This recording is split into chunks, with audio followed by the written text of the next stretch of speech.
clearly that even by the government's admission, by the inspector's admission, this is not a kind of left-wing attack about what's happening at Manston. It's by everybody's admission, this centre is intolerable, it is inhumane.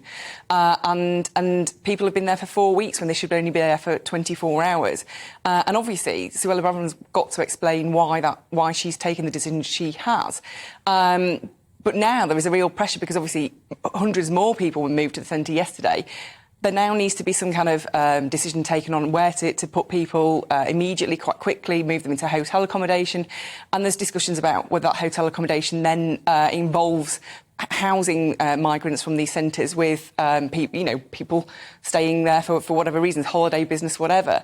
And that's quite a tricky situation. Obviously, they have very different demands to people who would ordinarily be staying in these hotels. And housing people in hotels has been politically very challenging for them to sort of sell to the public, hasn't it? Yeah, because it costs an enormous amount of money. Labour have been saying, actually, you shouldn't be housing anybody in hotels because, one, it's costly, and two, it proves the system is failing, that people are not being processed quickly enough, that there are massive backlogs in the system, and more resources need to be pushed into dealing with this very quickly to get people out, either taken to a safe country if they are not eligible for asylum here, or if they are eligible for asylum here, giving them the rights that they are allowed to have. I mean, what is clear about this, and whatever the views on migration, and we've got lots of differing views from our viewers and listeners and people all around the country and different political parties, clearly the system isn't working. I mean, it's not just not working, it's falling apart at the moment.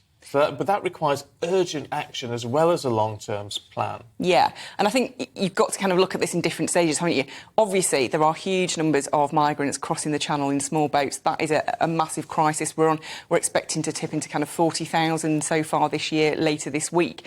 That's a huge number. It was 28,000 for the whole of last year. That was higher than the previous year. Nobody's been able to stop this problem. Now, I think Suella Braverman has been in talks with her French counterpart. I think she gets on actually quite well with him. She's a fluent French speaker. They have quite a decent personal relationship, even though she's only been in the job twice in the last few weeks. And actually, she's planning to put more money in if needed and more technology into kind of stopping people making that crossing. And that's the big key issue here, isn't it? How do you stop people making that journey in the first place?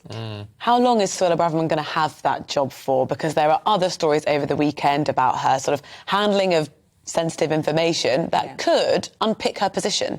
Yeah, I mean, the Home Office, you know, it's long been the death of many careers. It's just surviving in the Home Office takes an awful lot of effort. And to have two big kind of issues dominating your time there, so you've got this issue with Manston, and then you've also got this issue of her personal conduct in the job, whether she, she accidentally sent on personal information, government information to a contact that she did not intend to send that to.